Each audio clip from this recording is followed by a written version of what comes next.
Você acompanha agora o Jornal da Rede Alesp. Tudo sobre o Legislativo do Estado de São Paulo. Olá, 19 de fevereiro de 2021, sexta-feira. Eu sou o Fábio de Lima. E eu sou Júlia Stanzioni. Muita coisa importante hoje aqui no Jornal da Rede Alesp, não é, Fábio? Exatamente. Então, você que está nos assistindo nesse momento, fique com a gente até o 12h45. Jornal da Rede Alesp. Bom dia, Júlia. Tudo bom? Bom dia, Fábio. Tudo em ordem. Sexta-feira demorou, mas chegou, né? Sextou. Quer dizer, sextou pra gente é só daqui a pouco, depois do jornal, né? É. Para muita gente, sexta-feira é o melhor dia da semana, né? Eu também gosto da segunda. É. Eu gosto muito do sábado. E o Jornal da Rede Alesp traz muita informação para você. E hoje nós vamos falar sobre a primeira fase de vacinação. Será que ela traz algum impacto imediato na vida dos brasileiros? Monumentos e homenagens a figuras controversas que ferem a memória e os valores de uma comunidade. Outro assunto em destaque aqui no nosso jornal. Também a gente vai falar, Fábio, os benefícios da cannabis medicinal na qualidade de vida de pacientes oncológicos, um assunto polêmico e que deve ser discutido aqui no Jornal da Rede Alesp. O Jornal da Rede Alesp começa agora. Jornal da Rede Alesp. E abrindo o jornal, vamos para o nosso giro de repórteres. Vamos falar com a repórter Melissa Araújo. Bom dia, Melissa. Tudo bem? Bom dia, Fábio. Bom dia, Julie. Bom dia, Melissa. Bem-vinda novamente aqui ao Jornal da Rede Alesp. Melissa, você que acompanha todas as atividades parlamentares, conta pra gente quais são os assuntos em destaque do dia aqui na Assembleia Legislativa, por gentileza. Olha, eu vou trazer uma informação quentinha que não aconteceu aqui na Assembleia, mas vai reverberar aqui dentro com certeza. Não sei se vocês sabem que há cerca de no começo da gestão do governador João Dória, ele lançou o projeto Vale do Futuro, que é uma iniciativa inovadora aí do governo do estado de São Paulo para impulsionar ações de curto, médio e longo prazo na região do Vale do Ribeira e trazer desenvolvimento para essa região. A região do Vale do Ribeira é uma região com cidades com IDH baixo. Então, quando você investe em saúde, educação, mobilidade, você melhora esse IDH, as empresas se interessam pela região e podem melhorar ali a questão social e econômica dos municípios, desse bloco de municípios, né? E esse é um projeto muito importante para muitos deputados aqui na casa. O Vale do Futuro é um projeto que compreende 22 cidades e essa é uma região muito carente do estado e que esse projeto Vale do Futuro é um projeto realmente que tem um potencial muito importante. Nos mesmos moldes, na semana passada, o governo lançou o projeto Pontal 2030 para potencializar a região do Pontal do Paranapanema. Esse projeto foi uma iniciativa do deputado Mauro Bragato, do PSDB. Ele apresentou pessoalmente ao governador essa sugestão, o governador achou muito legal essa sugestão, que é um projeto para impulsionar a região ali nos próximos 10 anos. São 32 municípios, incluindo 31 da região de Presidente Prudente, que é a região que o deputado, de onde vem o deputado, e a cidade de São João Ramalho, que pertence à regional de Marília, mas ela foi incluída por questões técnicas e ali técnicas geográficas, né? São 18.400 quilômetros entre todas essas cidades e uma quantidade de mais de 600 mil habitantes. Então, é um grande contingente do estado que vai ser compreendido aí por esse novo projeto. Mas eu trago em primeira mão para vocês uma informação de que A partir de março, o governo do estado de São Paulo vai lançar mais um projeto de desenvolvimento regional, que é o projeto de desenvolvimento do Vale Histórico. São 8 cidades: Arapeí, Areias, Bananal, Cruzeiros, Lavrinhas, Queluz, São José do Barreiro e Silveiras, que estão situados no extremo leste do estado, na divisa entre Minas Gerais e Rio de Janeiro, e que vão receber também investimentos. Essas cidades, elas têm algumas características muito interessantes. Algumas delas são instâncias turísticas. Quando o governo classifica a cidade como instância turística, a cidade recebe um recurso a mais. E essas cidades, algumas delas foram moradas, serviram de base, né, de morada para Dom Pedro I. Então, por isso que elas são chamadas de Vale Histórico. E elas tiveram também uma base cafeicultora no século 17, 18, muito forte. Então, elas tiveram ali tiveram um IDH bem alto, mas ao longo da história e do tempo foram perdendo essa característica. Então, e essas cidades precisam de investimento. Para se ter uma ideia, muito próximo dali está Taubaté e São José dos Campos, que são cidades com polo industrial extremamente desenvolvido e com IDH muito alto. Então, assim, comparando essas cidades que eu acabei de mencionar, elas estão entre as 10 melhores para se viver no estado de São Paulo, enquanto as outras estão ainda precisando de mais recursos. Então, esse projeto vai trazer mais condições aí para esses municípios e equilibrar essa conta. Se eu tiver oportunidade de voltar no jornal ainda hoje, eu explico melhor sobre esse projeto, porque ele é muito legal e ele vai reverberar, sim, aqui dentro do parlamento. Então, para começar, eram essas as informações. Melissa, muito legal, até porque você falou que algumas dessas cidades serviram de estadia para Dom Pedro I. No ano que vem completa 200 anos da independência do Brasil, né? Então é interessante aí que se invista realmente nessa região e que transforme a história dessa região em mais um atrativo turístico que, obviamente, que vai trazer consequências boas para a economia de toda a região. Muito obrigado, viu, Melissa? Com certeza. Bom jornal para vocês. Até mais. Obrigada, Melissa. Até mais. E um estudo publicado no Jornal Americano de Obstetrícia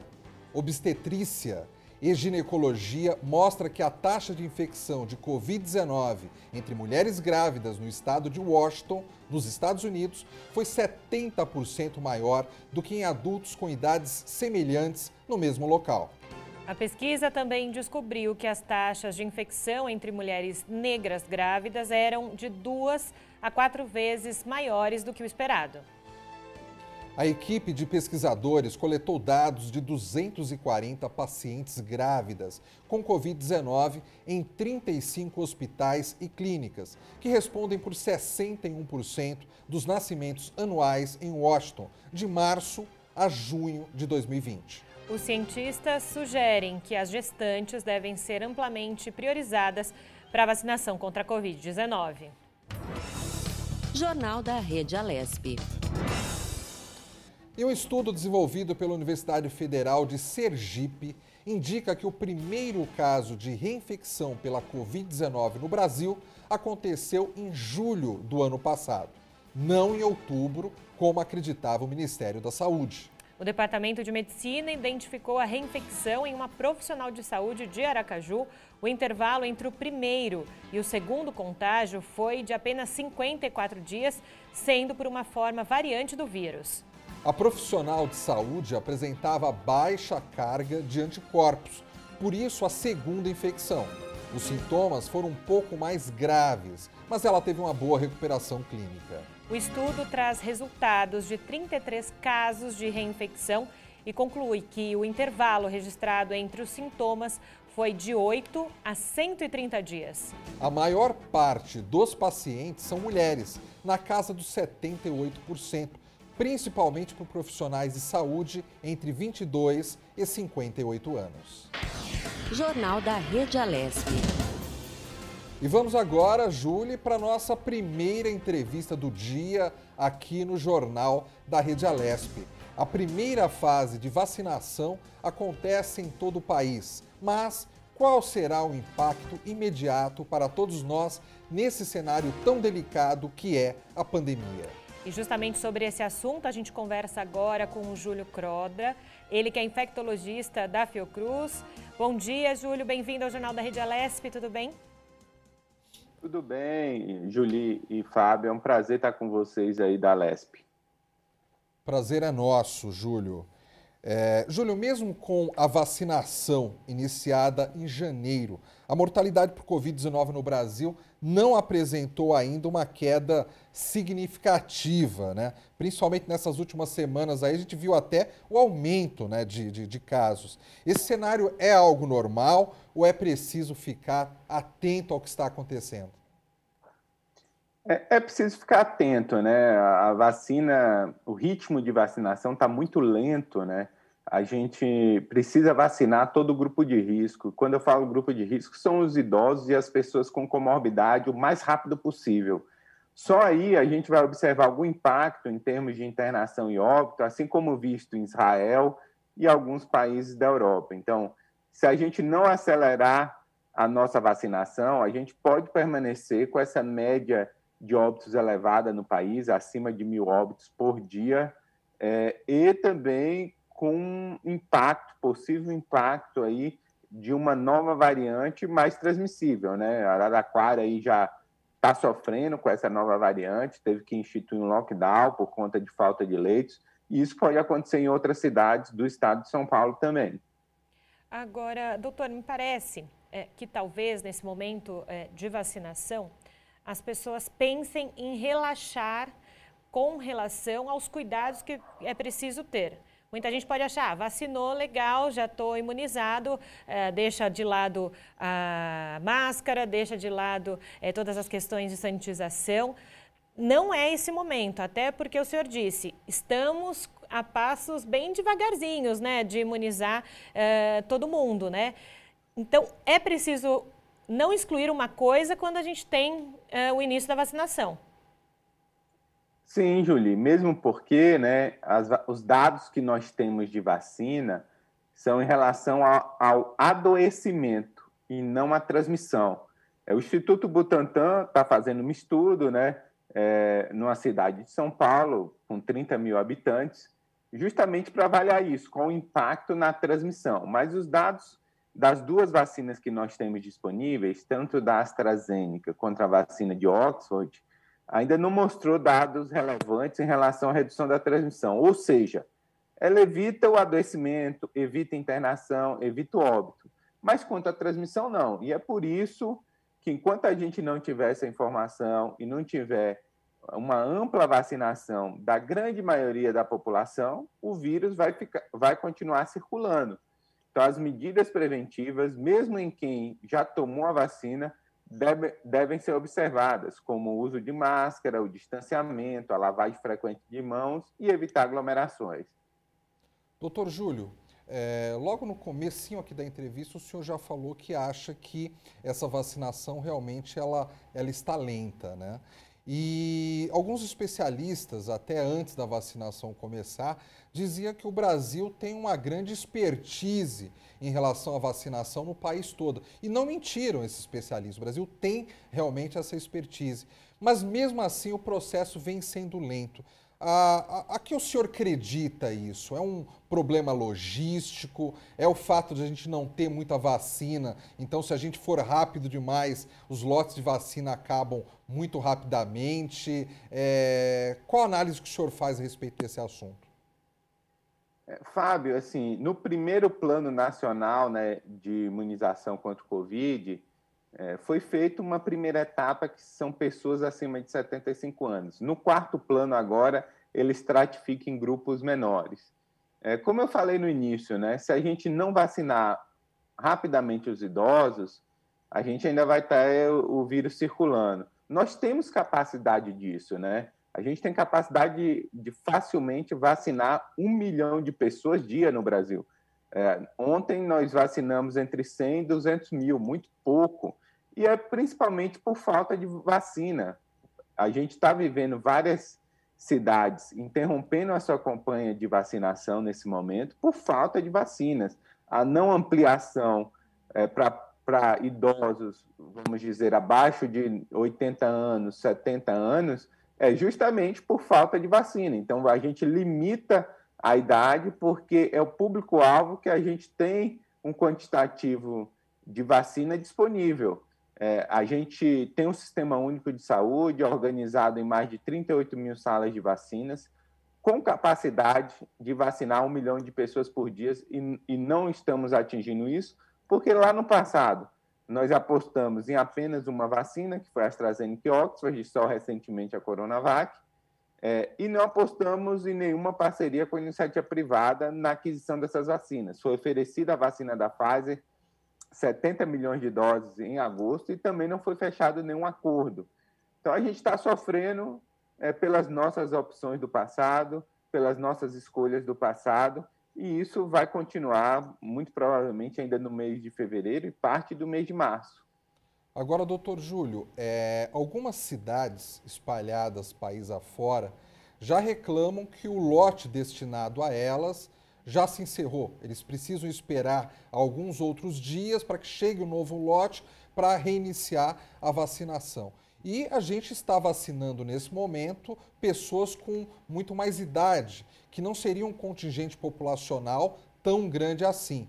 Conforme a gente for descendo essa idade, abaixo de 60 anos, por exemplo, que vai ter um contingente populacional no país muito maior. Caso o Brasil não tenha, então, uma oferta maior de vacinas e uma produção maior, principalmente aí da vacina Coronavac, então a situação vai ficar ainda pior, pode ficar ainda pior daqui a algumas semanas, é isso?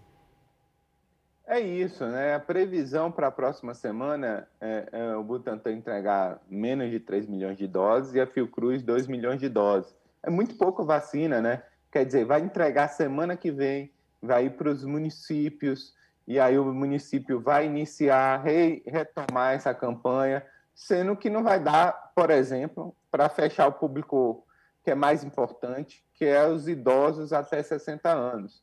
Então, a gente ainda vai continuar nessa lentidão, eu acredito, aí o final do mês de fevereiro, início do mês de março, por falta de vacina. O governo assim, não se mobilizou na compra de vacina.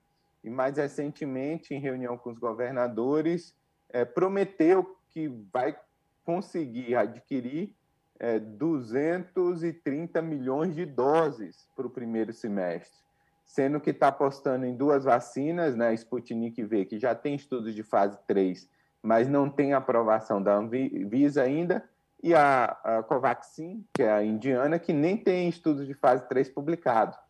Então, assim, acredito que seja um cronograma bastante complicado de ser cumprido pelo governo. E, lógico, né, os gestores, os deputados, os governadores, eles vão ter que cobrar, sim, esse cronograma, porque isso é fundamental para a gente sair dessa crise, tanto em termos de saúde como de impactos econômicos severos. Ainda falando sobre essa questão da imunização e do planejamento, né? Me parece que o ponto central disso, doutor Júlio, é o planejamento, e um planejamento bem feito do governo federal com os estados para que isso aconteça enquanto a gente não tem uma grande disponibilização aí de doses de vacina. E aí eu pergunto para o senhor falou, né, dos grupos prioritários. A gente viu do início lá da vacinação, dos cronogramas nos estados e também do governo federal, foram dividindo ali em subgrupos. Foi algo correto ou era preciso ter seguido esse primeiro planejamento com os mais idosos e depois se desmembraria ali nos subgrupos de saúde, de outras atividades? Em todo mundo, né, os profissionais de saúde são prioritários justamente porque está na linha de frente atendendo a população. Sim. E a gente não pode ficar sem esses profissionais no momento da pandemia mais crítico, né, com aumento de número de internações, de óbitos. Então, assim, depois iniciou pelos idosos. Eu acho que, do ponto de vista do cronograma, sim, não tem nenhum problema. Profissional de saúde e idosos. O que acontece, né, é muita discussão em relação, por exemplo, profissionais de saúde que não estão na linha de frente. Justamente. Se deveria ser vacinado primeiro, por exemplo, do que idosos. É uma discussão válida, mas que a gente não pode perder o foco. Na verdade, todas essas pessoas são prioritárias. Profissional de saúde, idosos, pessoas com comorbidade. E a nossa discussão tem que ser baseada na falta de vacina, porque depois você ficar decidindo, né, sem uma base científica muito forte, qual grupo primeiro que vai ser vacinado dentro desse subgrupo que já é prioritário, é muito difícil, é muito difícil. É uma decisão que expõe o gestor municipal, expõe o gestor estadual na tomada de decisão por falta do imunizante, que é o foco da discussão e deveria ser o foco do esforço de todos. Doutor Júlio, ainda falando aí dessa questão de prioridades, né? A gente também viu muitas vezes algumas pessoas furando fila ali, passando na frente. A gente viu também uma enfermeira ou outra que fingia aplicar a vacina e não aplicava nada. O senhor, como infectologista e como cidadão, o que o senhor acha, o que o senhor pensa quando o senhor vê uma notícia dessa, quando se vê profissionais da saúde fazendo esse tipo de coisa? Primeiro, né, ressaltar que não é a maioria dos profissionais de saúde, né? E como nossa sociedade sempre tem os profissionais de saúde que agem de maneira incorreta, tentando obter benefícios individuais e mostrando, né, essa face da nossa sociedade bastante perversa, né? Tirando uma dose de uma pessoa de 90 anos, de 85 anos, uma pessoa que tem um risco extremamente elevado de morrer se pegar a doença, para talvez desviar essa dose para outra pessoa, vender essa dose para uma pessoa que tenha interesse. Então, é lamentável isso, né? E é necessário uma fiscalização e que todos esses profissionais de saúde que sejam comprovados efetivamente que houve um desvio, que houve uma má-fé na aplicação dessa vacina sem nenhuma dose, que ele seja punido exemplarmente. Perfeito. Ainda falando sobre essa questão de quantidade de vacinas, de doses, para conseguir evoluir nessa imunização aqui no Brasil, doutor, nós temos aí a coalizão internacional criada pela Organização Mundial da Saúde, a OMS, a COVAX, né? E ela disse, a COVAX anunciou em janeiro que poderia fornecer cerca de 10 milhões de doses ao Brasil até o final do ano. Nesse momento, o quanto a COVAX, né, essa coalizão, ajudaria esse processo de vacinação no Brasil e o que falta para que isso efetivamente aconteça? É um tratamento aí internacional entre governo com a OMS? Então, o consórcio COVAX, né, é o consórcio mundial, principalmente com o objetivo de prover pelo menos 20% de imunizantes para toda a população desses países que aderirem a esse consórcio, né? O Brasil optou pela cota mínima do COVAX, né? E o nosso total, vamos dizer assim, é 10% de toda a população. Até junho, né, a gente deve receber 10 milhões de doses, metade disso, né? Então, assim, a gente poderia ter optado até 50% desse valor, né? A gente poderia estar com muito mais doses via COVAX. Houve até uma conversa mais recentemente para o aumento de doses, só que isso é pactuado lá no passado, no planejamento que não existiu. Então, assim, contribui muito, né? As vacinas são as vacinas da AstraZeneca com Oxford, as mesmas vacinas que a Fiocruz está fornecendo, então não muda muita coisa em relação ao Plano Nacional de Imunização, por ser um imunizante que a gente já conhece, mas, assim, é um quantitativo que até metade do ano é de 10 milhões de doses, muito pouco para atender a nossa população e, nesse momento, sem perspectiva de aumento, porque não foi fechado um acordo com um número maior de doses no passado. Perfeito. Doutor Júlio, uma última pergunta para a gente encerrar a entrevista hoje. Estamos falando de vacinação e no momento também de muitas variantes, né, do vírus da Covid-19. Como lidar com essa situação? E para quem está em casa, até uma prestação de serviço, para quem vai tomar a vacina e pode ficar preocupado, mas será que realmente vou ser imunizado com relação às variantes? A gente tem assim 3 variantes com importância epidemiológica, né? A do Reino Unido, a sul-africana e a brasileira. Todas essas variantes apresentam uma mutação no 501, que é característico, que confere maior transmissibilidade dessa cepa, em torno de 50% a 60%. Então, ela é mais transmissível. Em relação à imunidade, a variante sul-africana e a brasileira apresentam mutação no 484. E essa mutação parece estar relacionada com escape imune, que a gente chama, tanto no que diz respeito às pessoas que já adquiriram a doença, ou seja, podem ter mais chance de se reinfectarem, quanto alguma queda de anticorpos neutralizantes em relação às vacinas, né, para essas variantes.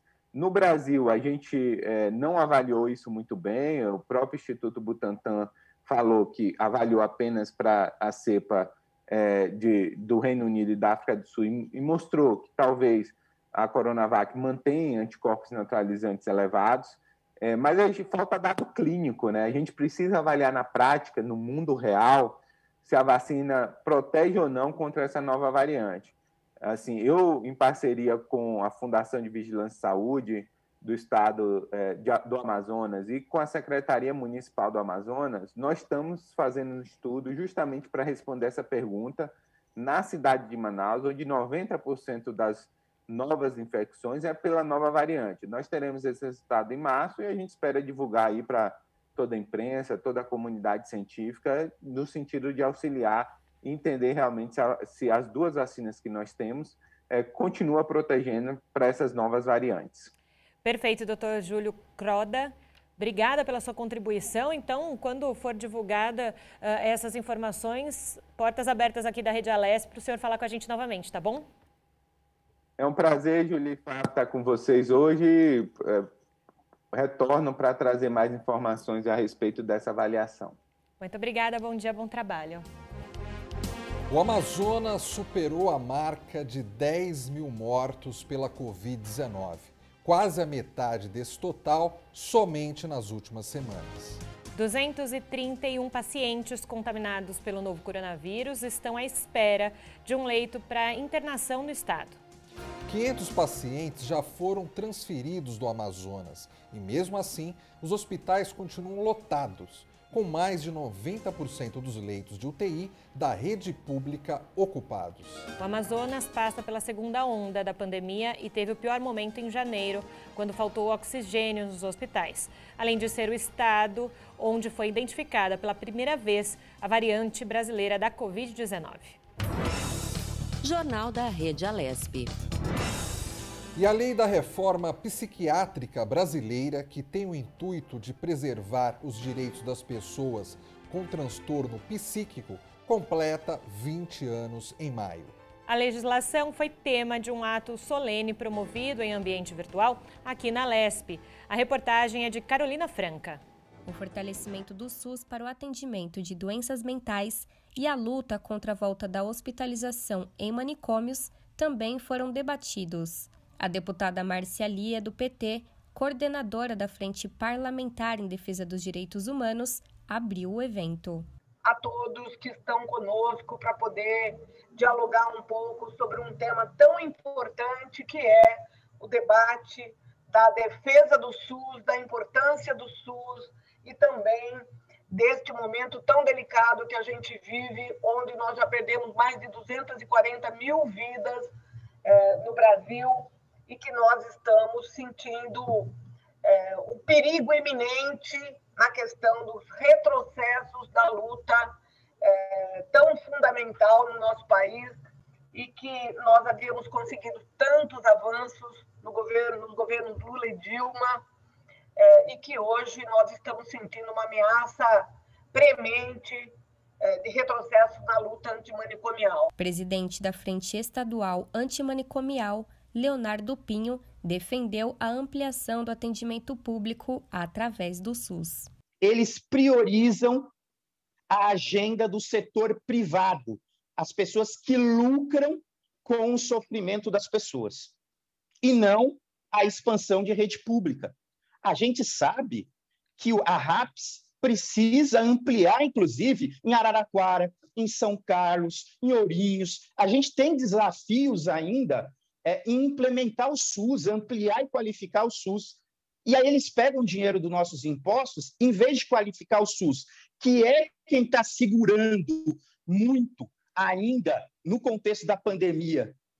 Se a gente não tivesse esse contexto, o SUS ainda no Brasil, a gente teria muito mais que as 240 mil mortes. Então, em vez de eles estarem fortalecendo o SUS, ampliando o financiamento, eles dão para entidades privadas. Representante da Frente pela Vida, Túlio Batista Franco, destacou que é fundamental a realização de debates sobre o tema.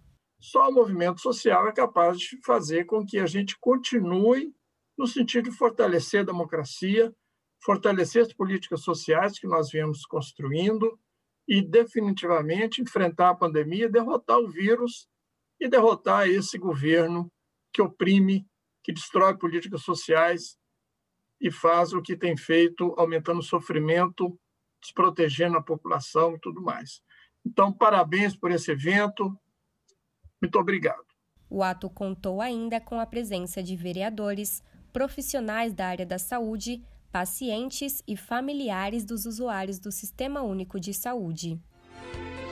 A Ford e o Sindicato dos Trabalhadores das Indústrias Metalúrgica, Siderúrgica e Mecânica de Automóveis de Camaçari chegaram a um acordo parcial.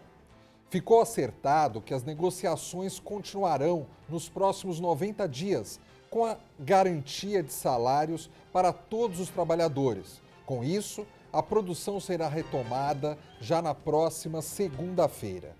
O acordo ocorreu durante a audiência virtual de dissídio coletivo, realizada pelo Tribunal Regional do Trabalho da Bahia. Outro ponto acertado foi que o abono das faltas injustificadas dos trabalhadores convocados desde o dia 28 de janeiro até hoje será remetida à mesa de negociação direta, com a Ford assumindo o compromisso de não descontar tais faltas pelos próximos 90 dias. Jornal da Rede Alesp. E vamos agora com mais uma entrevista. Vamos falar sobre os monumentos e homenagens a figuras controversas. Estátuas e monumentos marcam a vida de moradores de todas as cidades do mundo. Eles são símbolos, que carregam sempre algum significado. E na maioria das vezes estão lá como uma homenagem. Mas o que fazer quando a permanência daquele monumento fere a memória e os valores de uma comunidade? Sobre esse assunto, nós vamos conversar agora com Pedro Pontoni, ele que é historiador pela Universidade de São Paulo, a USP. Bom dia, professor Pedro, seja bem-vindo ao Jornal da Rede Alesp. Bom dia a todos. Professor Pedro, quando a gente fala de monumentos, quando a gente fala de, às vezes, placas de rua, a gente está sempre falando de homenagens a determinadas pessoas. Mas essas homenagens são sempre polêmicas, E às vezes até com o passar dos anos a gente nem sabe quem foram aquelas pessoas, aquelas personagens homenageadas. Afinal, explique para os nossos espectadores de forma didática para que servem os monumentos e por que às vezes nós temos algumas figuras ao longo da história aí que são homenageadas e que depois, passado algum tempo, elas são vistas como homenagens descabidas até. Bem, a história, o conhecimento da história produz, digamos assim, uma narrativa, um discurso sobre o nosso passado que pode ser apropriado, tomado pelas pessoas de diversas maneiras. A gente tem uma relação com o nosso passado, com a nossa história, seja ouvindo essas histórias dos nossos pais, avós, professores, ou então na escola, através dos livros, né, dos manuais escolares, ou dos textos que nós lemos, ou dos vídeos, das televisões, dos programas que nós assistimos, acaba se construindo uma ideia de uma memória coletiva, quer dizer, uma percepção de uma memória que é de todos nós. Essa memória é sempre uma construção. Um dos elementos importantes para fixar essa memória tem sido a instituição no espaço público. Quando nós estamos falando de status, nós estamos falando de espaço público, claro, dessas marcas, que tanto pode ser uma estátua, né, ou uma escultura, que pode ser mais abstrata, uma estátua representando uma pessoa, uma escultura abstrata, ou mesmo um conjunto escultórico representando um evento, um acontecimento, ou às vezes mesmo o nome de uma rua, o nome de uma praça. São registros que são marcados para reforçar um determinado discurso sobre o nosso passado.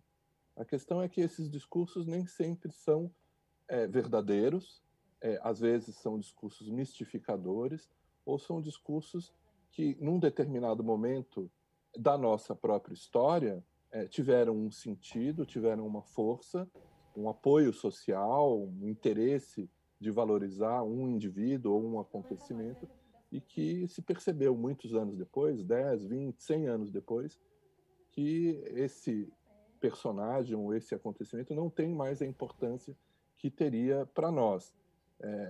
Uma estátua de um rei da Inglaterra nos Estados Unidos, ou seja, logo após a Revolução Americana, deixaria de ter completamente sentido, assim como nós vimos recentemente uma estátua do Saddam Hussein, depois que o governo do Saddam Hussein foi deposto com a Guerra do Golfo, também não fazia mais sentido para aquelas pessoas. Então, essas homenagens, esses registros da memória têm um determinado sentido num momento e, por vezes, permanecem em épocas onde eles não têm mais sentido.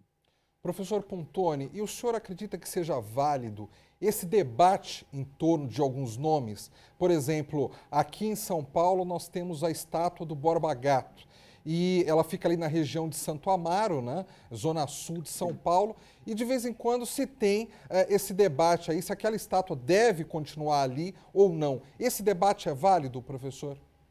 Eu acho que é válido, é um debate justo.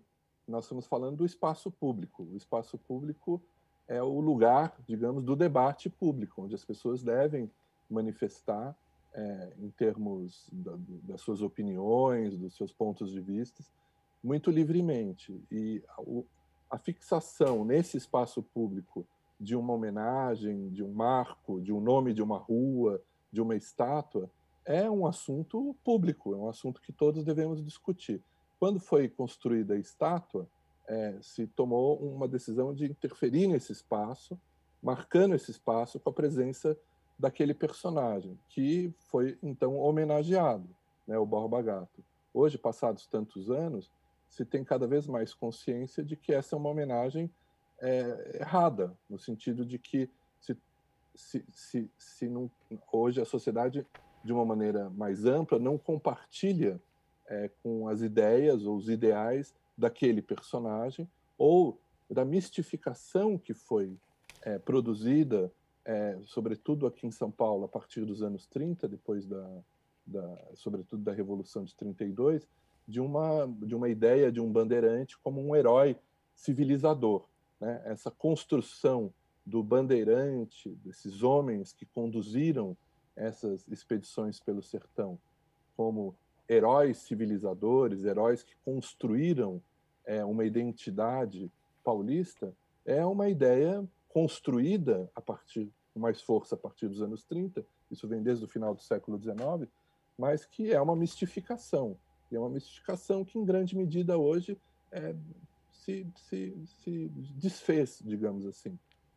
Mas se mantém fisicamente em alguns monumentos, algumas estátuas, nomes de ruas, nomes de estradas.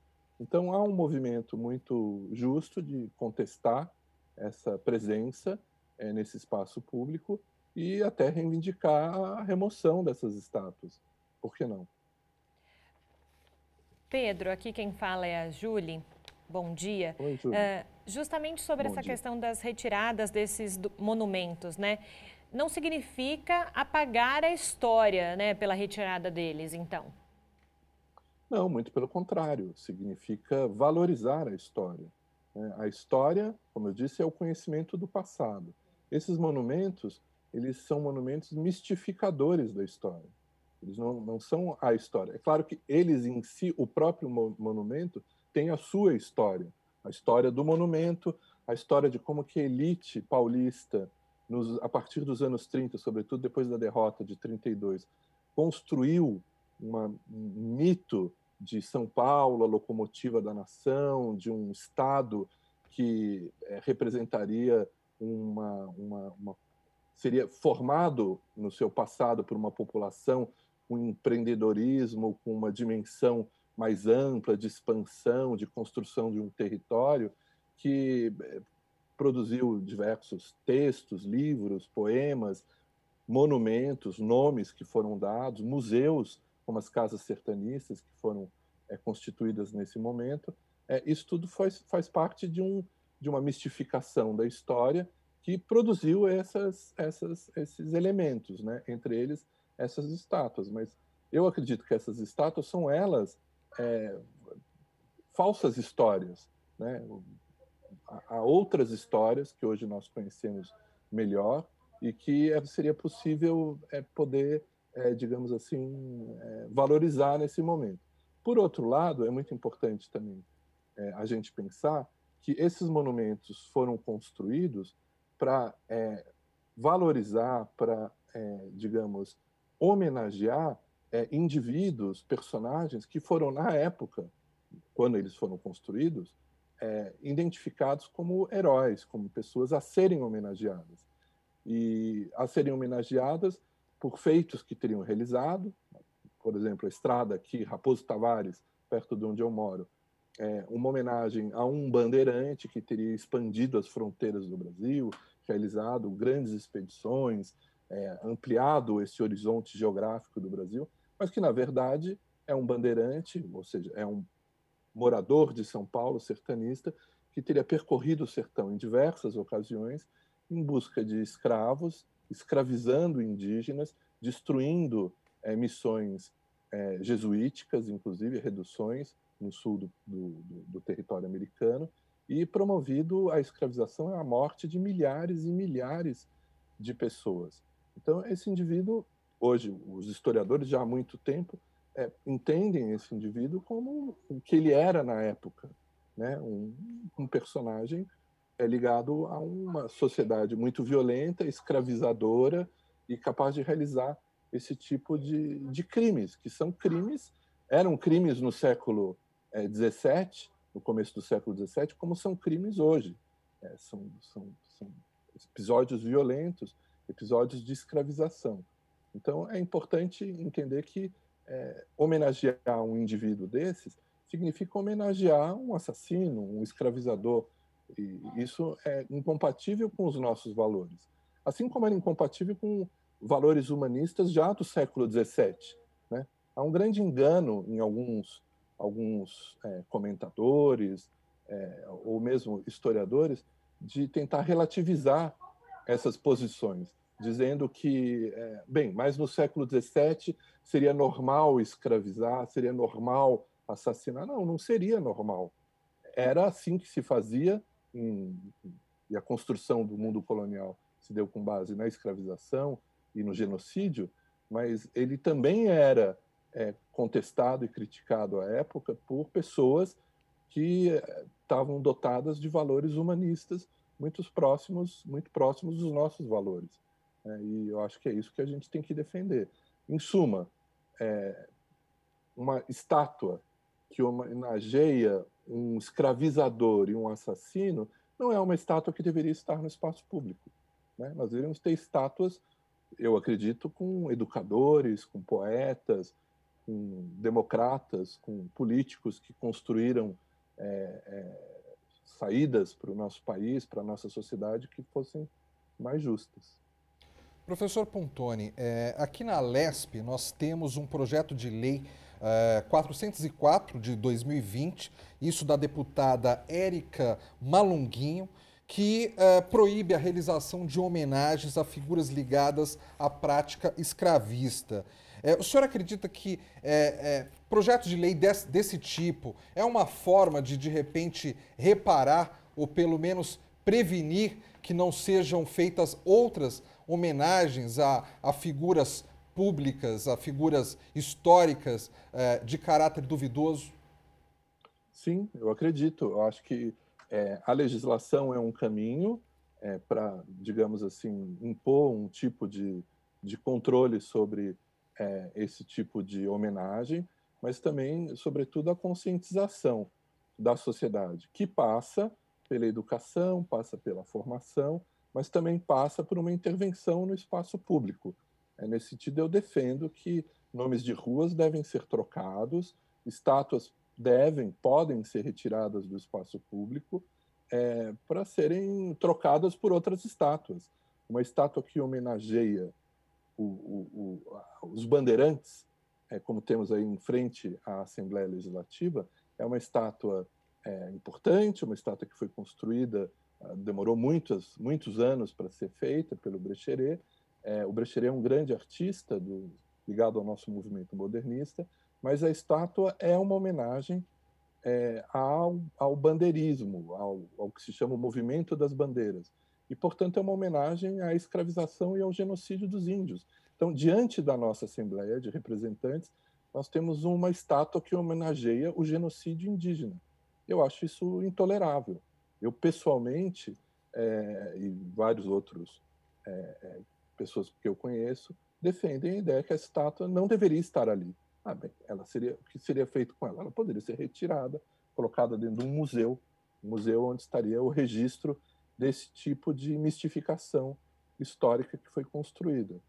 Não significaria destruir a estátua, significaria não colocá-la num espaço público, não deixá-la num espaço público, melhor dizendo, onde ela reiteradamente faz uma homenagem à escravização e ao genocídio. Ela é ofensiva a todas as pessoas que têm consciência e conhecimento do que foi exatamente o processo de colonização. Se a educação avançar, se a formação dos nossos cidadãos perceber a mistificação que foi construída em torno da ideia dos bandeirantes, rapidamente vai se perceber a infâmia que significa a presença dessas estátuas. Assim como hoje, por exemplo, teríamos completa reação à infâmia que seria erguer uma estátua em homenagem a torturadores. O nosso presidente da República reiteradamente afirma que o Coronel Ustra é um herói, porque ele fez muitas coisas pela democracia, do ponto de vista deles e do Brasil. Mas a gente sabe que ele é um criminoso, um torturador. Eu queria ver os atuais mandatários do país resolverem construir uma estátua em homenagem ao Coronel Ustra. Seria muito interessante de verificar a reação das pessoas. Se as pessoas iriam ir lá, aplaudir, celebrar a inauguração dessa estátua ou não. Mas eles não têm nem sequer coragem de propor isso. Eles fazem essa homenagem verbal, falam disso, mas construir uma estátua em homenagem ao Ustra hoje seria intolerável na nossa sociedade, que ainda é uma sociedade democrática. Nós não aceitaríamos uma estátua que homenageasse um torturador, assim como nós não devemos aceitar estátuas que homenageiam escravizadores e genocidas. Pedro, pela sua fala agora, você disse uma palavra, conscientização. Falta, talvez, para a sociedade mais conhecimento sobre esses monumentos e discussão sobre esses monumentos para, como você disse agora, fez referência ao monumento aqui próximo à Assembleia Legislativa de São Paulo, que talvez muitas pessoas efetivamente não conheçam a história dele. Sim. Então, é preciso ter essa interlocução com a sociedade para que se conheça a história mesmo? Sim, eu acho que sim. Os monumentos, na verdade, eles acabam, em grande medida, sempre sendo ressignificados.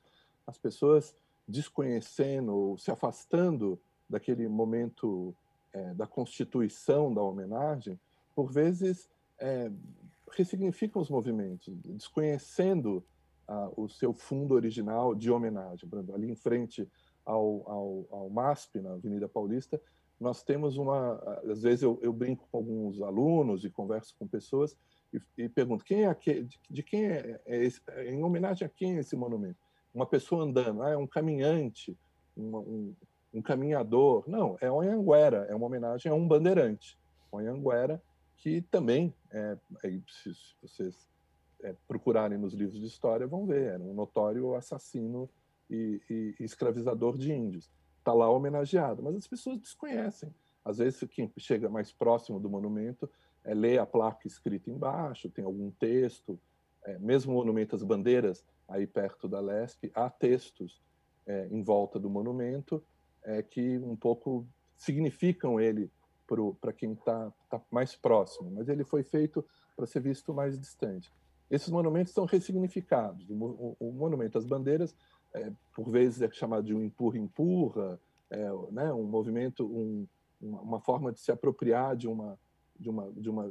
fazer uma leitura de um conjunto escultórico que é abstrato, né, mas que, no sentido de que não representa pessoas individualmente, mas que mostra um movimento. Eu acho que a formação, a conscientização, a educação sobre o nosso passado histórico, sobre a construção do Brasil, desde o período colonial, passando pelo período da formação nacional propriamente dita, ela é muito importante para que as pessoas entendam o significado dessas homenagens, desses monumentos, e aqui estamos falando de nomes de ruas e outros tipos de homenagens no espaço público, e possam opinar sobre elas, sobre digamos, a manutenção ou a transformação dessas homenagens, que é algo, inclusive, estabelecido por lei. A Câmara Municipal, que dá o nome das ruas, as praças públicas são ocupadas com iniciativas do poder público, ou mesmo como projeto de lei da deputada Érica Malunguinho, como foi dito aqui, que poderia regulamentar, digamos assim, impedindo que valores, digamos, que a nossa sociedade democrática rejeita, possam ser homenageados em praça pública.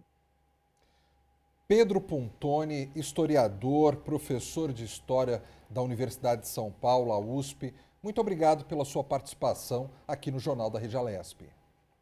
Eu que agradeço, Fábio. Bom dia a todos. Bom dia aos ouvintes. Bom dia, bom trabalho, professor. Esse assunto é um assunto muito interessante, né, Júlia? Porque realmente a gente anda pelas ruas de São Paulo, a gente vê monumentos, a gente vê placas de ruas, avenidas, e muitas vezes a gente não sabe quem foram essas figuras históricas, né? Figuras históricas muitas vezes que merecem a total homenagem e atenção por parte da população nos dias atuais, mas às vezes, como o professor citou, pessoas que tinham uma importância naquela época e que hoje, revisitada a história, né, essas pessoas não têm mais tanta importância assim, ou pelo menos até chegam às vezes a ser uma homenagem descabida, né?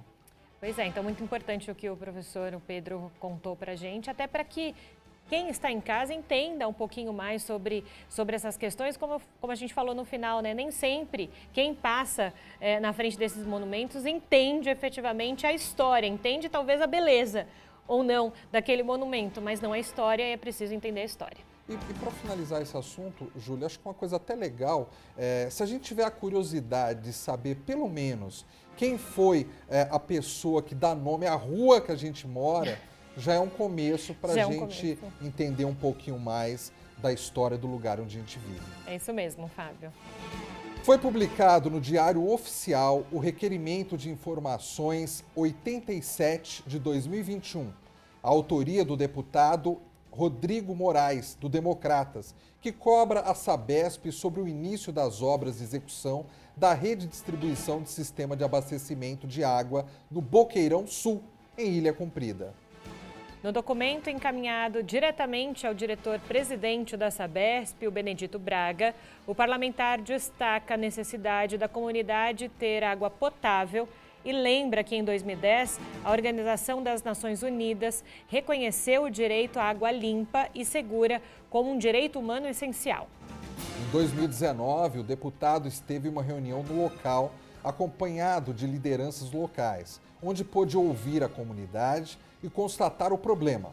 Desde então, ele tem acompanhado os trâmites dessa obra tão importante. Jornal da Rede Alesp. E a procura por atendimento na rede municipal de saúde mental de São Paulo aumentou 116% em um ano, em meio à pandemia de Covid-19. O número de atendimentos nos 95 Centros de Atenção Psicossocial, CAPS, da capital mais do que dobrou. Passou de 24 mil em setembro de 2019 para 52 mil em outubro de 2020. Nos consultórios particulares, o movimento também aumentou. Um levantamento feito pela Associação Brasileira de Psiquiatria entre agosto e novembro, houve um aumento de 82% no número de novos casos de transtornos mentais. O estudo mostra ainda que 70% dos pacientes que já tinham recebido alta no tratamento tiveram recaídas durante a pandemia. Segundo a Secretaria Municipal de Saúde, não é possível comprovar que o aumento na procura por atendimento tenha relação com as consequências da pandemia. No entanto, profissionais da saúde mental dizem que a relação é clara. Jornal da Rede Alesp. Data comemora o maior movimento migratório internacional para o Brasil. 21 de fevereiro é declarado como o Dia do Imigrante Italiano no país. Os primeiros partiram do porto de Gênova em 3 de janeiro de 1874, a bordo do navio chamado de La Sofia. Desembarcaram cerca de um mês e meio depois no Espírito Santo. Foram trazidos por Pietro Tabacchi, dono de uma fazenda no litoral norte capixaba. Depois, as famílias continuaram a povoar terras no país, principalmente sul e sudeste. Os homenageados deram início ao que é chamada de Grande Migração. A celebração foi instituída como lei em 2008 por José de Alencar, vice-presidente na época. Os novos hábitos, costumes, religiosidade, gastronomia, entre outros, foram incorporados à cultura brasileira e deram origem a novas tradições. O deputado Carlos Gianazzi, do PSOL, destacou a relevância da comemoração. Foram trabalhadores, sobretudo da classe operária, criando sindicatos, criando associações de trabalhadores, para que a sociedade fosse mais igualitária. Então, é lógico, um setor desses imigrantes, não todos eles. Então, acho que é um dia que deve ser comemorado, mas é um dia de reflexão também, no momento em que há xenofobia no mundo, que as portas se fecham em vários países, então, e mostrar que a classe operária é internacional. Os trabalhadores devem transitar pelo mundo todo livremente. O deputado Paulo Fiorillo, do PT, comentou sobre a Frente Parlamentar Ítalo-Brasileira, criada na Assembleia Legislativa de São Paulo. Cerca de 380 camponeses desembarcaram no Brasil no dia 21 de fevereiro de 1874. Por isso, a importância de comemorarmos essa data, não só para aqueles que vieram, mas para a relação que tem o Brasil com a Itália. Aqui na Assembleia, a gente constituiu uma frente parlamentar ítalo-brasileira que pretende fortalecer essas relações. Por isso, a importância de comemorarmos o dia 21 de fevereiro. Segundo a Embaixada da Itália no território brasileiro, existem 30 milhões de descendentes desses trabalhadores aqui no país, o que equivale a cerca de 15% da população nacional. Jornal da Rede Alesp. Muita gente, né? É muita gente, eu sou. 15% da população nacional. É muita gente, é verdade. Meu avô também, os pais dos meus avós chegaram aqui na Hospedaria da Moca também, entraram aqui em São Paulo por lá. Então é um dia muito importante não só para minha família, mas para muita gente aqui, né? Que legal.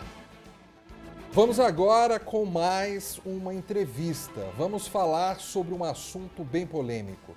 Se cannabis medicinal melhora a qualidade de vida de pacientes oncológicos. A ciência tem comprovado cada vez mais que o complexo mecanismo de ação da cannabis faz com que seja útil em diferentes sintomas do paciente oncológico e sob cuidados paliativos como a dor, a náusea e vômitos secundários à quimioterapia, a perda de apetite, as alterações de humor e também distúrbios do sono. Sobre esse assunto, nós vamos conversar agora com Maria Tereza Jacob. Ela é médica anestesista. Bom dia, doutora Maria, seja bem-vinda ao Jornal da Rede Alesp. Bom dia, Fábio, bom dia, Julie. Obrigada pela oportunidade. Doutora, então, justamente falando sobre essa função terapêutica, né, para os pacientes oncológicos, como é que funcionaria? Nós demos, no começo da entrevista, nós falamos um pouquinho sobre ela, mas para que as pessoas entendam melhor em casa. A quimioterapia, ela traz alguns efeitos secundários importantes devido à necessidade de um tratamento mais intenso.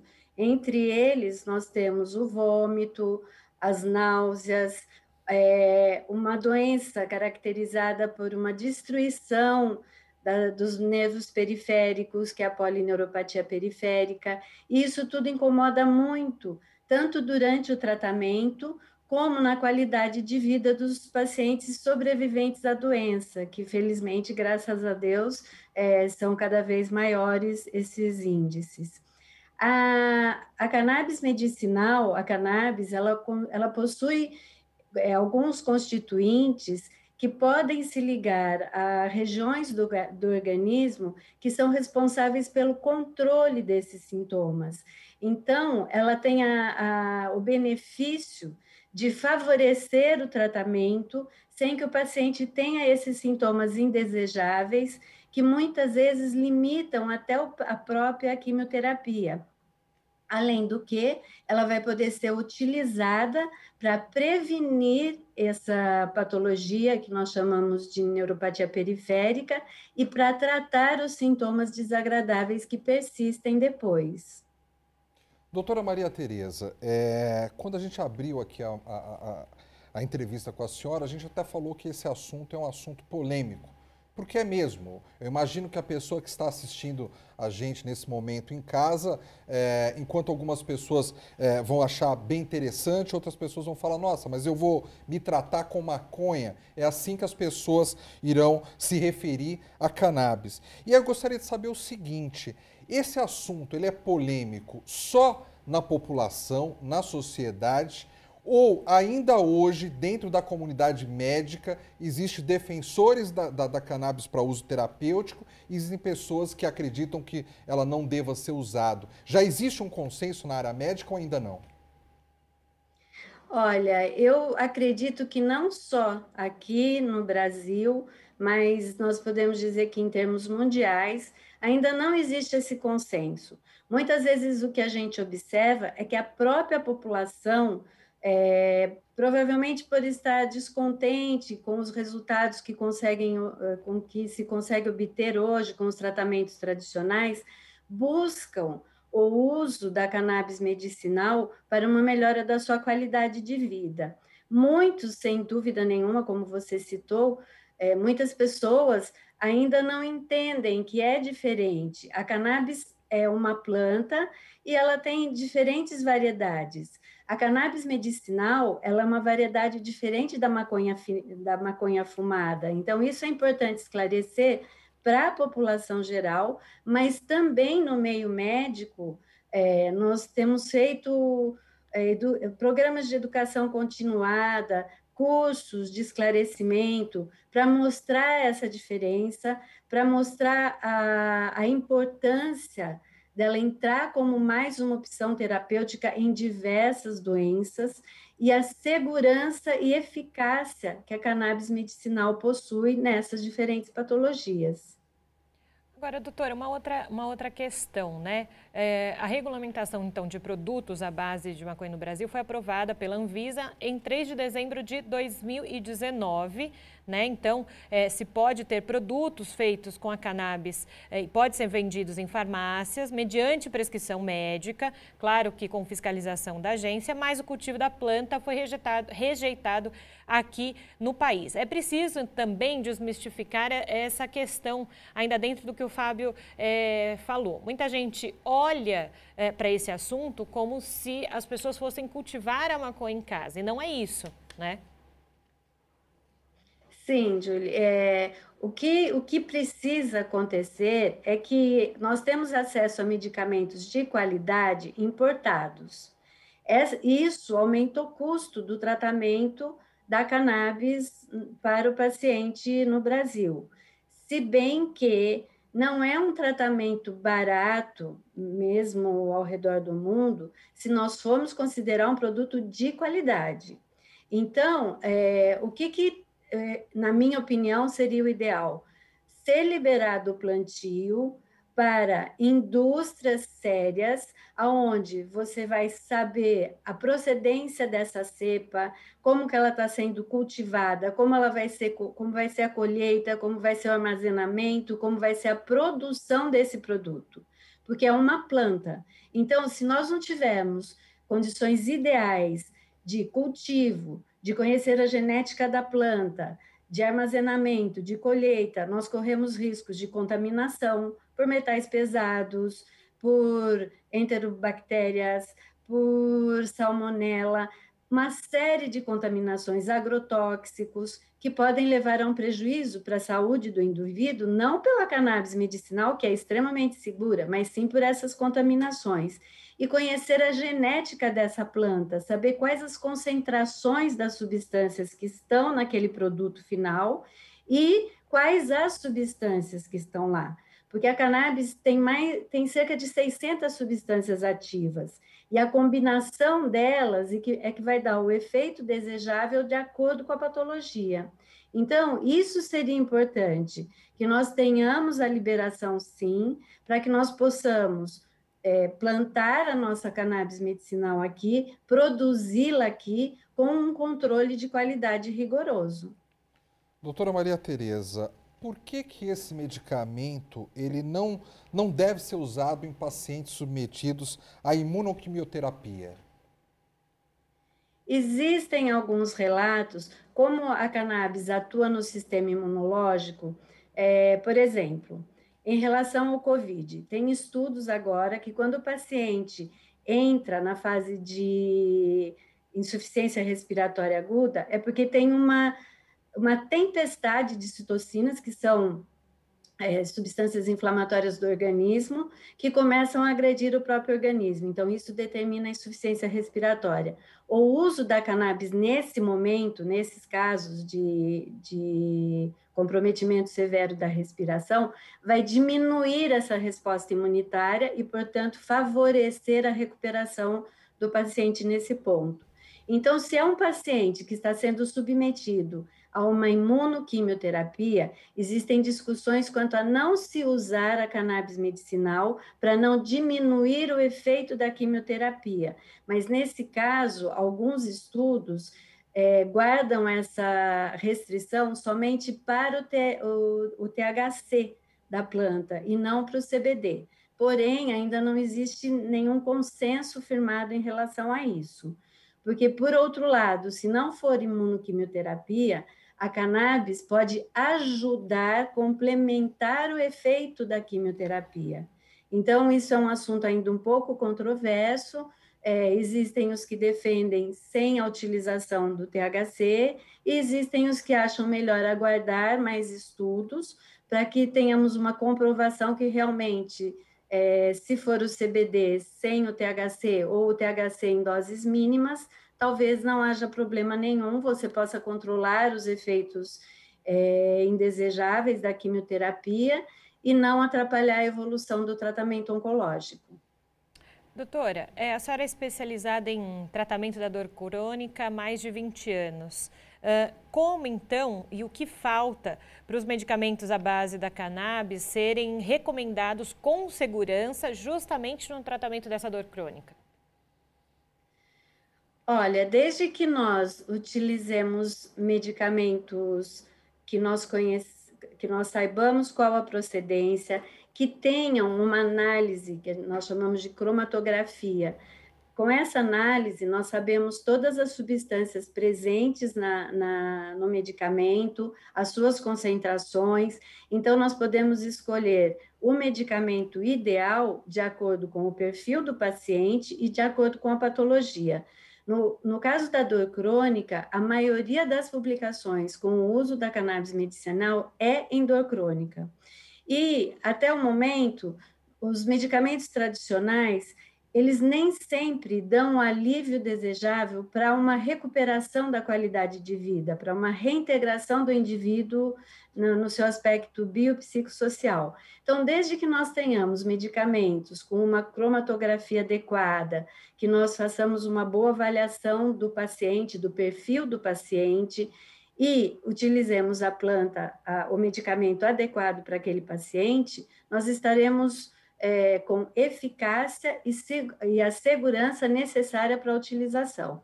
Então, o básico é termos produtos de qualidade que tenham essa cromatografia e de uma procedência adequada. Doutora, a senhora falou agora há pouco o porquê, a senhora explicou o porquê que não pode ser usado um medicamento para quem faz imunoquimioterapia. Existem outras contraindicações para o paciente oncológico em relação à cannabis terapêutica? Não, nenhuma. O que o médico prescritor tem que saber é que, às vezes, pela metabolização da cannabis no organismo e do quimioterápico, ele e o oncologista têm que estar alinhados, porque muitas vezes você, dependendo do tipo de quimioterápico, você pode ter uma diminuição da sua ação pela cannabis, aumentar a metabolização desse quimioterápico, ou às vezes você pode ter um aumento relativo da ação do quimioterápico se ela diminuir a metabolização desse quimioterápico no fígado. Isso se chama interação medicamentosa. Então, o que tem que acontecer é o profissional que prescreve conhecer as interações medicamentosas que a cannabis medicinal tem e estar alinhado com o oncologista, o profissional que cuida do tratamento oncológico, para que eles adequem essas dosagens, mas não existe nenhuma outra contraindicação. E além da cannabis agir diretamente nesses efeitos adversos da quimioterapia, ela melhora outros aspectos da saúde do indivíduo. Em termos de saúde mental, nós sabemos que a cannabis melhora a depressão, a ansiedade. Em termos de sono, o paciente oncológico, ele também tem distúrbios do sono, isso é comum. Ela vai melhorar esses distúrbios do sono. E quanto à alimentação, porque tanto a doença quanto o tratamento vão levando a uma perda de apetite importante, muitas vezes levando o paciente a um estado de caquexia. E a cannabis, ela pode estimular esse apetite, então ela pode reequilibrar o organismo como um todo. Isso porque o nosso sistema endocannabinoide, porque nós também produzimos canabinoides, e é por isso que a cannabis atua no nosso organismo, o nosso sistema endocannabinoide tem receptores distribuídos no organismo todo. É o sistema mais amplo do organismo, desde pele até sistema nervoso central, sistema imunitário. Então, é por isso que ela teria todos esses benefícios também no paciente oncológico. Agora, doutora, vamos supor que não seja um paciente oncológico, mas a senhora falou que ela traz benefícios também para pacientes com depressão, com ansiedade, com distúrbio do sono. Hoje em dia, os médicos, eles podem estar receitando a cannabis terapêutica também para esse tipo de paciente, o paciente que sofre, de repente, ali problemas de saúde derivados do sistema nervoso? Sim, hoje a cannabis tem indicação para doenças neurológicas, como epilepsia refratária, Parkinson, Alzheimer, para ansiedade, doenças de saúde mental, ansiedade, depressão, para insônia, para pacientes que tenham síndrome do estresse pós-traumático. Então, nós temos tanto ação em doenças neurológicas como em doenças de saúde mental, que aumentaram muito nesse último ano por conta da pandemia. Tanto que as prescrições de cannabis terapêutica aumentaram muito também nesse último ano. Agora, doutora, eu sempre fico tentando me colocar no lugar da pessoa que está em casa, que às vezes gostaria de fazer uma pergunta e não tem a possibilidade de estar aqui falando com a senhora, como nós estamos fazendo nesse momento. Essa pessoa que está em casa, talvez ela possa pensar, mas se eu ficar tomando durante muito tempo, mesmo que indicado por um médico, será que eu não pode ser algo viciante? E aí eu gostaria de saber, existe alguma possibilidade de o organismo da pessoa criar uma dependência em relação a essa cannabis terapêutica ou isso não existe? Olha, a diferença básica, assim, em termos de adição da cannabis terapêutica para maconha fumada é a dosagem de THC, que é um canabinoide, uma substância que vai atuar no organismo, assim como o CBD. O THC, os dois têm ação central, mas o THC ele é psicomimético, então é ele que é responsável pelas alterações de comportamento, pelo indivíduo ficar chapado, como dizem na gíria, por ter alucinações visuais, e isso em altas doses.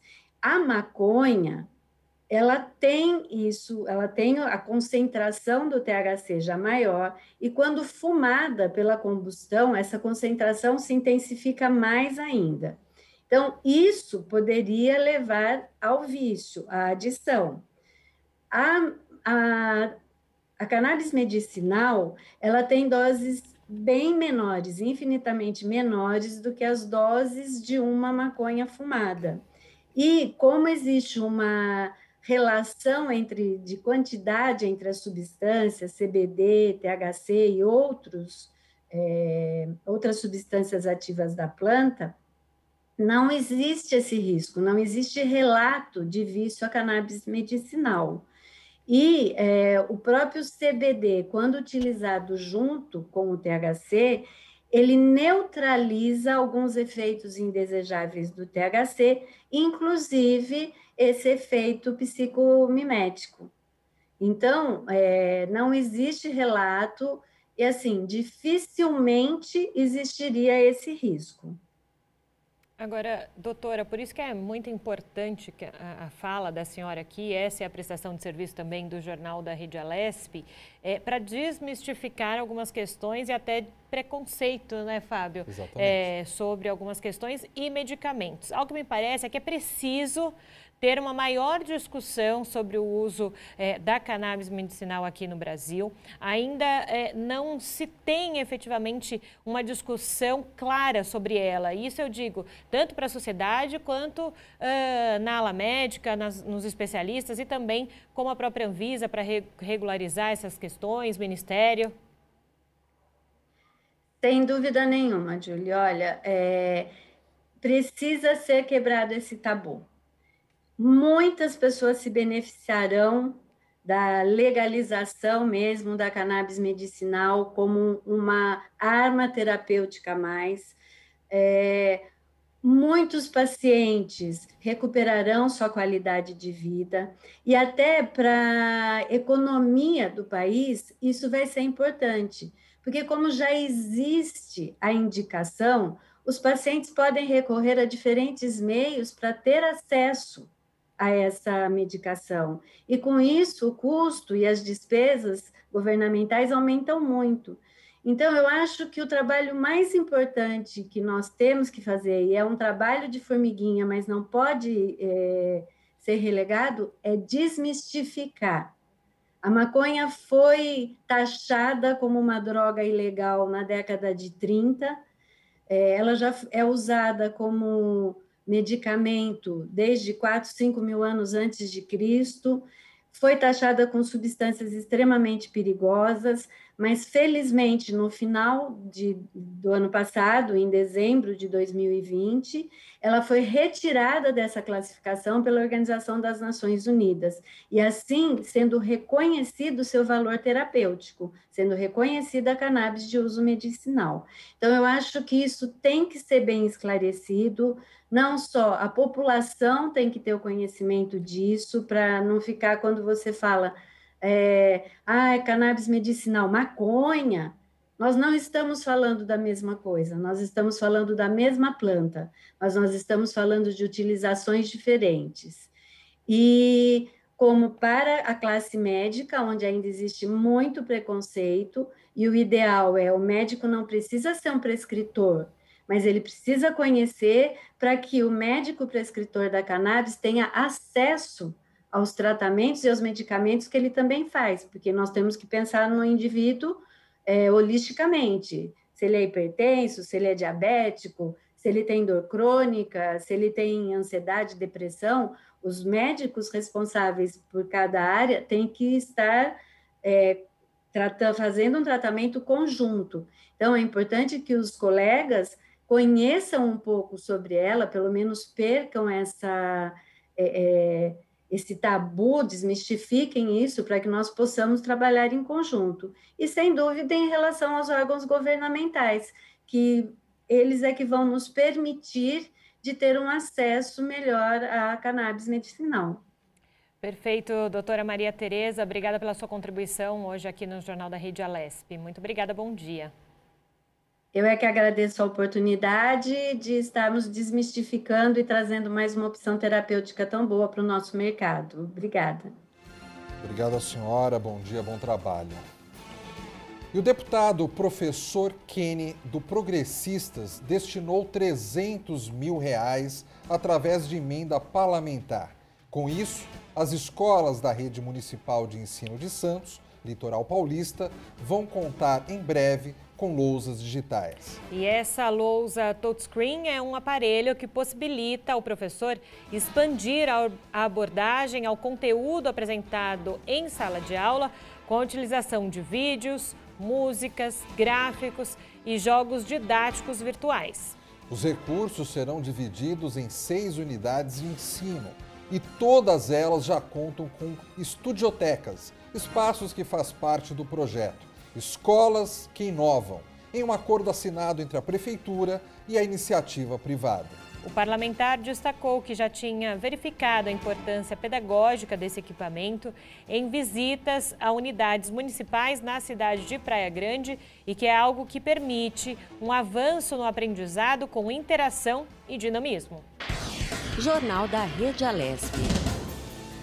Metade das empresas brasileiras começou 2021 com lucro inferior ao registrado no mesmo período de 2020. A conclusão é de um estudo da Fundação Getúlio Vargas, feito em janeiro, com dados de 4 mil negócios que atuam na indústria, no comércio, nos serviços e na construção. Segundo o levantamento, 48% das empresas observam lucros menores. Outras 35% das companhias declaram estabilidade e apenas 17% apresentam números melhores em 2021. E a intensificação da pandemia da Covid-19 e o fim do auxílio emergencial federal na contramão da expectativa de retomada do país são os principais fatores por trás da piora, de acordo com um estudo da instituição. Jornal da Rede Alesp. Júlia, e é bom lembrar que no ano passado, no comecinho do ano, nós ainda estávamos aqui achando que a doença não seria algo tão grave assim, ao ponto que nós fizemos carnaval no ano passado. E este ano não teve carnaval. Então, realmente, no ano passado, se começou a economia funcionando normalmente. Apesar de na Europa, na Ásia, a doença, o assunto pandemia e a doença já estava sendo muito mais disseminado o assunto, mas aqui ainda demorou para cair a ficha, como se diz, né? demorou para cair a ficha e quando, né, esses vários setores da economia entenderam que não seria algo passageiro, né? Se falava lá, imagina, em 3, 4 meses está tudo resolvido. Foi tarde, né, para correr atrás da situação e a gente está sentindo agora com esses estudos o impacto e a gente ainda vai sentir muito pela frente com outros estudos, né, Fábio, o quanto ainda a economia vai patinar. Com certeza, Júlia. E agora vamos falar sobre o que é destaque no Diário Oficial desta sexta-feira. Lembrando que essa publicação é a ferramenta pela qual a população paulista pode acompanhar os principais acontecimentos do Legislativo Estadual.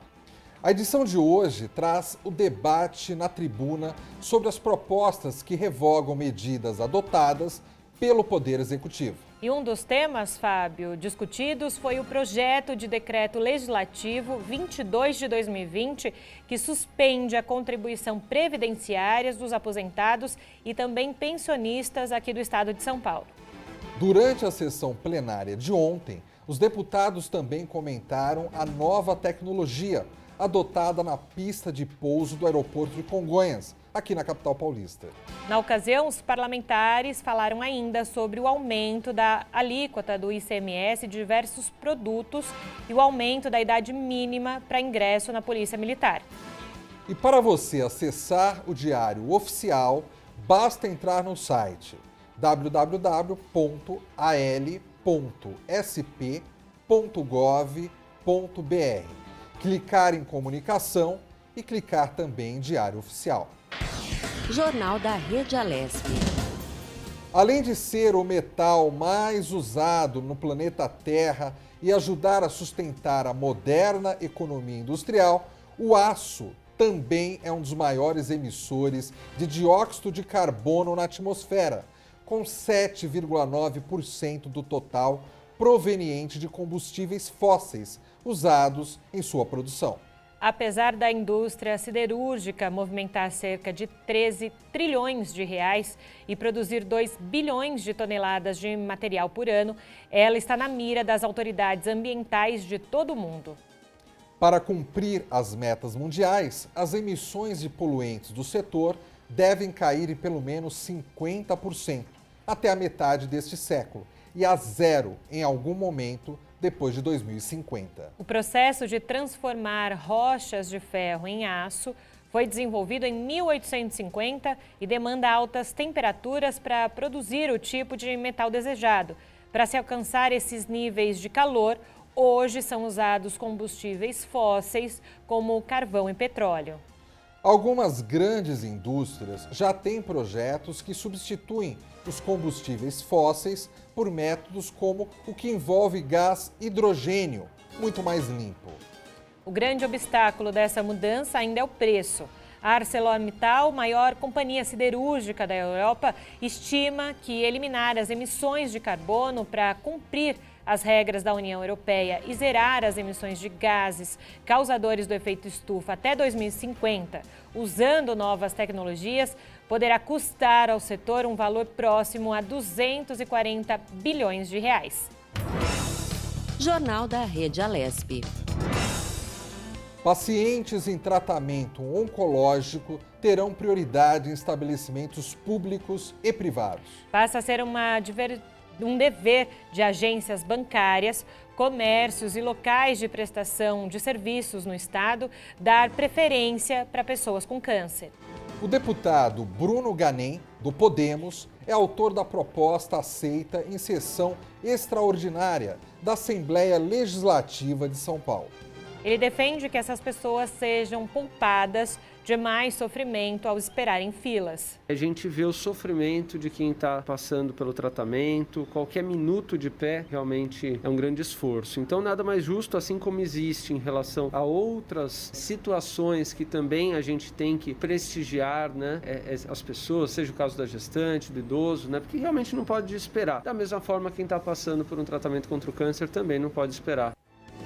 O deputado Carlos Gianazzi, do PSOL, comentou a imposição da regra também aos estabelecimentos privados. Essas pessoas não podem perder muito tempo, elas não podem ficar expostas, elas estão com a imunidade muitas vezes comprometida, muitas delas estão fazendo quimioterapia, radioterapia. Então é importante que elas tenham esse atendimento prioritário também em espaços privados.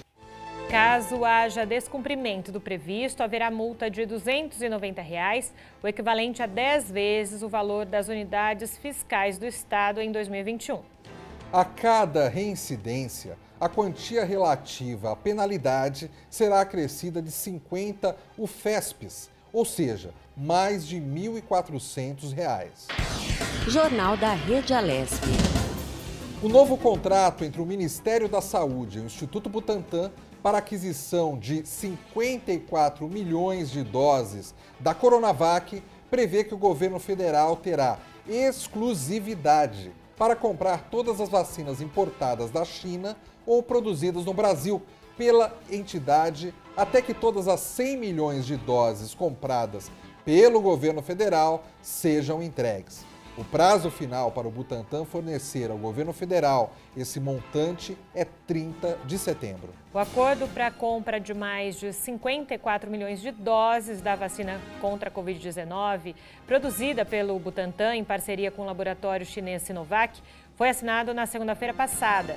Essas doses se somam às 46 milhões que já haviam sido comprados pelo Ministério e que devem ser entregues até o dia 30 de abril, totalizando 100 milhões de doses. Isso mesmo, Julie. Embora o governador de São Paulo, João Dória, tenha prometido comprar um lote extra de 20 milhões de doses da Coronavac, exclusivamente para imunizar brasileiros de São Paulo.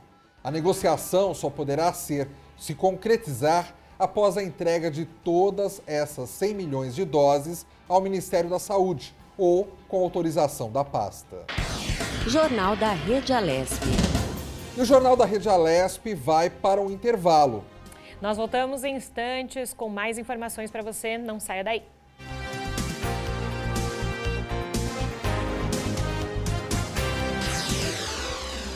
Você acompanha Jornal da Rede Alesp.